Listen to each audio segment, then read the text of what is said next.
আমাদের সাংবাদিকদের সংবেদনশীল হওয়া, পুরুষের সমতার বিষয়টা নিয়ে কথা বলতে হয় না। আমরা যে সংবেদনশীল হতে পারছি না, সেই সংবেদনশীল হতে না পারার সমস্যাটা চিহ্নিত করে আমাদের আসলে তার উৎসটা, সমস্যার উৎসটা চিহ্নিত করে আমাদের সেটা সমাধান খুঁজতে হবে। সংবাদপত্রগুলোর জন্যে এই সুমনা আপারাই যারা কাজ করছেন গণমাধ্যমে, নারী সাংবাদিক এবং তাদের সাথে যে সমস্ত সহযোগীরা কাজ করছেন পুরুষ সাংবাদিক, তারাও, সম্পাদকরা সবাই মিলে কিছুদিন আগে একটা নারী পুরুষের সমতা বিষয়ক অঙ্গীকারনামা তৈরি করেছিলেন গণমাধ্যম প্রতিষ্ঠানগুলোর জন্য। খুব ভালো অঙ্গীকারনামা ছিল সেটা।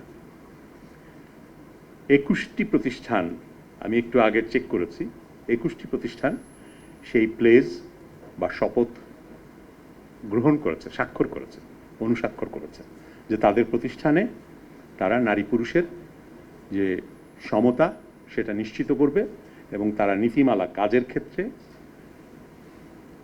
সহকর্মীদের প্রতি আচরণের প্রশ্নে কিংবা কন্টেন্ট তৈরির ক্ষেত্রে, সম্পাদনার ক্ষেত্রে সেগুলো মেনে চলবেন, সেই নীতিগুলো মেনে চলবেন। আমি জানি না তারপরও কেন আমরা এখনো দেখছি যে অনেক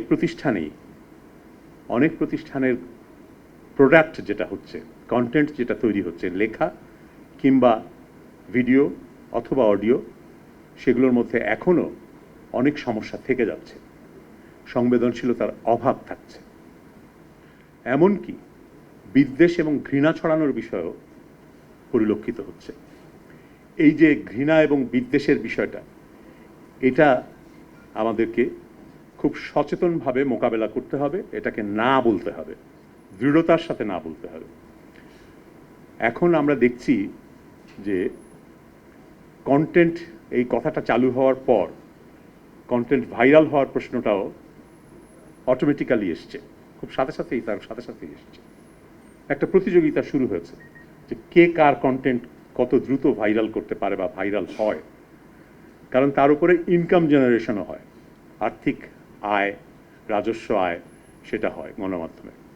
ফলে গণমাধ্যমে এক ধরনের অসুস্থ প্রতিযোগিতা শুরু হয়েছে।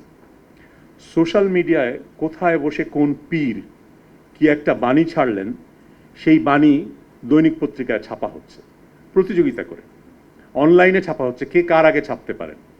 ওটা ভেরিফিকেশনেরও কোনো প্রয়োজন হয় না, যাচাই করারও কোনো দরকার মনে করেন না।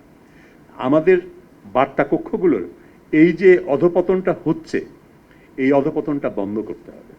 এই অধপতনটা বন্ধ করার জন্য যদি আমরা মিডিয়া লিটারেসি, গণমাধ্যমের সম্পর্কে সচেতনতা মানুষকে সচেতন করতে না পারি, যে কোনটা সাংবাদিকতা আর কোনটা ব্যক্তির প্রচার অথবা অপপ্রচার অথবা ভুয়া তথ্য অথবা মিথ্যা তথ্য অথবা উদ্দেশ্য প্রণোদিত তথ্য, এগুলোর পার্থক্য করার মতন করে যদি আমাদের পাঠক, দর্শক, শ্রোতা, সাধারণ মানুষকে সচেতন করতে না পারি, তাহলে আপনি যতই প্রণোদনা দেন সমতা আনার জন্যে, সেই সমতা আসবে না।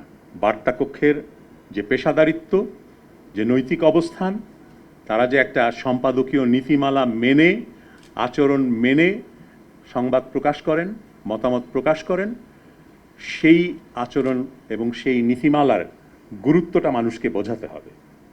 তা না হলে এখন যে নৈরাজ্য তৈরি হয়েছে সোশ্যাল মিডিয়ার মাধ্যমে, এই নৈরাজ্য থেকে মুক্তি নেই এবং আরও ভয়াবহ পরিস্থিতির মুখোমুখি আমাদেরকে হতে হবে। কন্টেন্ট এই জিনিসটা এখন যে পর্যায়ে গেছে, সামাজিক যোগাযোগ মাধ্যমের টক্সিসিটি, এটা এখন বিদ্বেষ এবং ঘৃণা চাষের একটা উর্বর ক্ষেত্রে পরিণত হয়েছে। এটাকে সংশোধন করার ব্যবস্থা করেন আগে। এখানে নাগরিক সমাজের উদ্যোগ নেওয়ার সুযোগ আছে। এখানে এটা বলা দরকার যে সবচাইতে বেশি আক্রমণের শিকার কিন্তু নারীরাই হচ্ছেন, পুরুষরা অতটা হন না, হন অনেকে, কিন্তু সবচাইতে বেশি হন নারীরা। তো সেই কারণে এই মাধ্যমের যে বিপদগুলো, এই মাধ্যম থাকতে হবে, কারণ এই মাধ্যমে কথা বলার অধিকার সবার হয়েছে, এম্পাওয়ার্ড হয়েছে নাগরিকরা এই সোশ্যাল স্পেসে। কিন্তু সোশ্যাল স্পেসে এম্পাওয়ার্ড হওয়া, ফ্রিডম অফ স্পিচ মানে এইটা না যে আমি যা খুশি তাই করতে পারবো, আমি ঘৃণা ছড়াতে পারবো, আমি উস্কানি দিতে পারবো, আমি সহিংসতার জন্যে কাউকে নামিয়ে দিতে পারবো, এই অর্থ তা নয়। মত প্রকাশের স্বাধীনতারও একটা সংজ্ঞা আছে। আমি ততদূর পর্যন্ত আমার হাত আগাতে পারি ঘুষি, যতক্ষণ পর্যন্ত সেটা আপনার নাকে আঘাত না করবে। কিন্তু আপনার নাকে যদি আঘাত করে, তাহলে আমি দেশে আইন লঙ্ঘন করলাম, আমি ফৌজদারি অপরাধ করলাম। তো এরকম মত প্রকাশের স্বাধীনতার ক্ষেত্রেও আমাদের একটা সীমা আছে, সেই সীমা মানতে হবে।